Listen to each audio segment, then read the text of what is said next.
This video is brought to you by John Robson Guitar Tuition. If you enjoy the content, please consider supporting the channel by enrolling on a course, purchasing some guitar lessons or a t-shirt, or you can join my Patreon. Now, on with the show.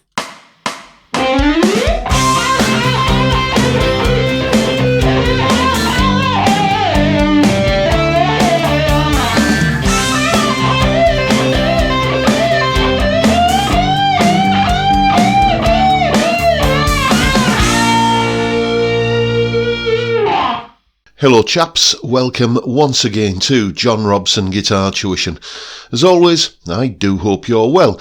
That solo there was, of course, the fabulous Mick Ronson guitar solo from Ian Hunter's 1975 hit, Once Bitten, Twice Shy. It's one of the most requested solos I've had recently, from various sources. If you want to request a solo to put under the microscope in these videos, then probably the best way of doing it actually is either to come and have a beer with us on a Friday, 5 p.m. UK time on the live stream. That's where this one came from. A lot of people suggested it there. Or if you're generous enough to support me on Patreon, then you can make suggestions via that route. And I always like to try and prioritise the Patreon suggestions anyway. I've got another Marillion solo coming up soon that was requested via that route. Anyway, people often ask me in the comments below these videos, what settings were you using there? What were you plugged into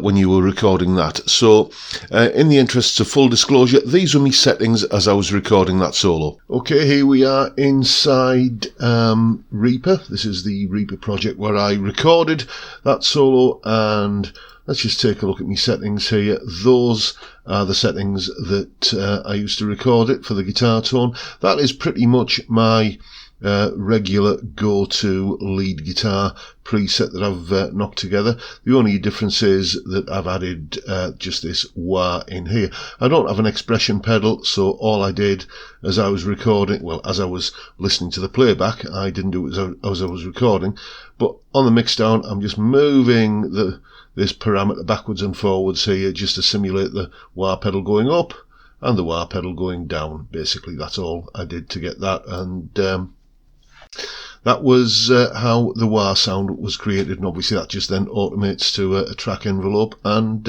you've got wah on there, as we shall now see. There is the envelope down there at the bottom simulating the wah going up and down, and well, that's how it was done, and those were my settings. And here is a bit of a breakdown of what's actually going on in the solo in terms of note choices and all manner of good stuff. Here it is. Okay, beginning as always with the chord sequence, which goes like this.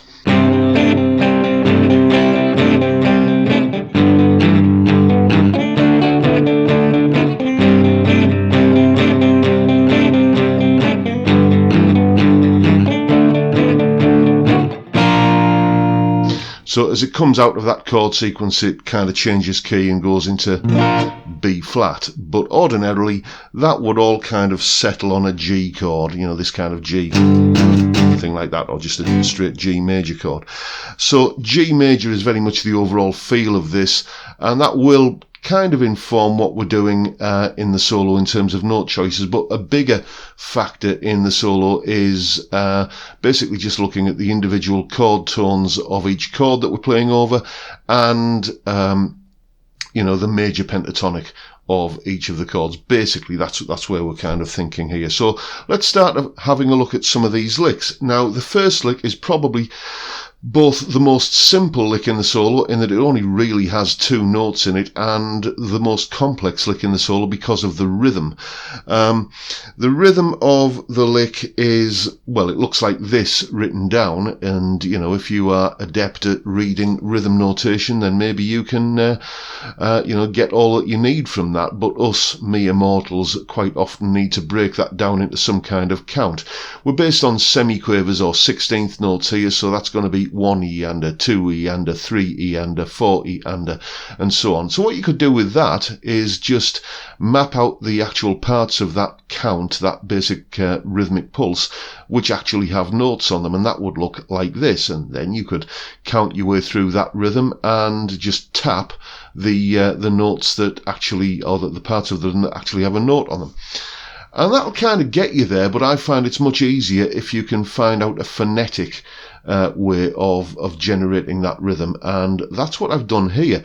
You can see we've got the words coffee, disown it, coffee, coffee, disown it, crocodile, disown it, tea.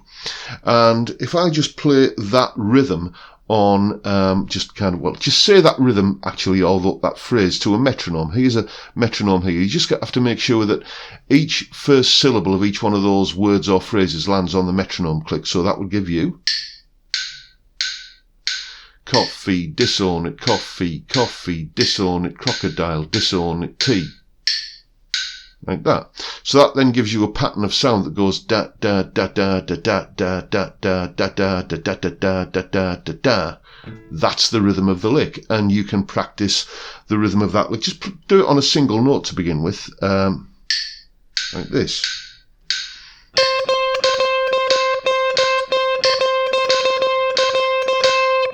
There you go. And then you can take that rhythm and start populating it with the notes of the lick, which I think goes something like this.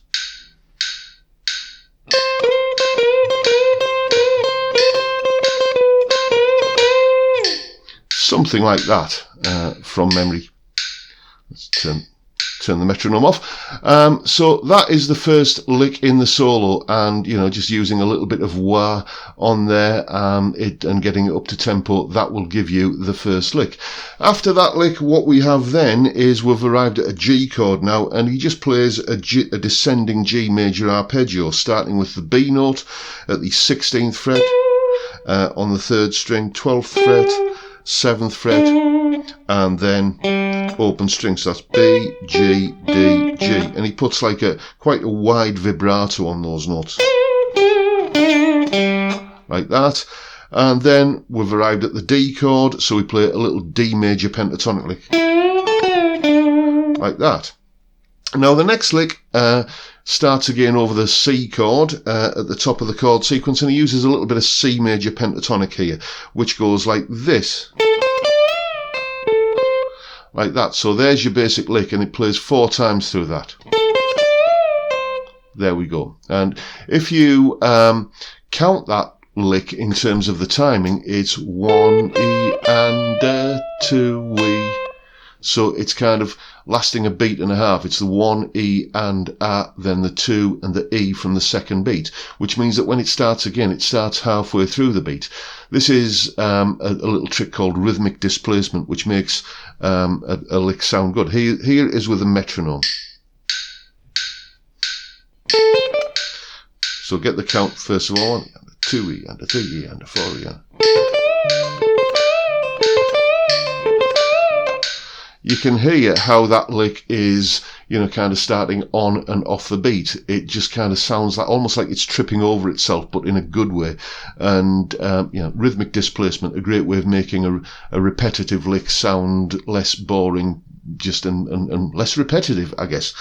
After that, we're into the final stages of the solo. What we've got now is just basically we're on a G chord, and he bends this F note 18th fret on the 2nd string up to G a few times, just to kind of fill up that bar,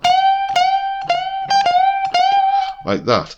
Then we're at the D chord now. We have a descending lick that's made up of F sharp, E, D and C notes. So kind of D major pentatonic, but with the added flattened 7th in, that would kind of make it more of a D7th sort of sound. So that's going to go F sharp, E, D, C. Now, the thing about all of those notes is you're bending up to them from a tone below. So you bend the E up to an F sharp. You bend the D up to an E. You bend the C up to a D. Now, I tend to find this is reasonably easy to do just by bending with my first finger there. And then bend the B flat up to the C. So you get like that. Notice I'm bending down there. And then the lick ends as we arrive at the final B flat chord when the vocals re-enter by taking this A flat note here and bending it towards the root of the B flat chord that we've arrived at, or bending it to the B flat note that we've arrived at. So that's what's going on in this solo. Take what you've learned and go and have some fun with it. And I mentioned Patreon earlier. If you are one of my Patreon supporters, there's the address and the link is in the description. There is a full tab available for you in both Guitar Pro and PDF formats of the solo, along with a jam track to play along with, and that little clip there of me explaining the solo, and of course the original video of me playing the solo that we kicked off the video with. All of that's up there, as I say, on the Patreon page. It's $3 a month and you get all of these extra resources that go along with these YouTube lessons. Thank you so much to everybody who is supporting me in that way, or any of the other ways that you can help me keep the lights on around here. All links are down in the description. Thank you so much. I am truly grateful, and thank you in advance if you're thinking about doing it. But most of all, thank you to everybody who's watching these videos. Much appreciated. Thank you for your time, folks. And with that, I'll bid you all a good day and say thank you so much for watching, as I've said. Thank you for your time. Look after yourselves, folks. Stay well, stay safe, and above all, stay sane. Bye for now.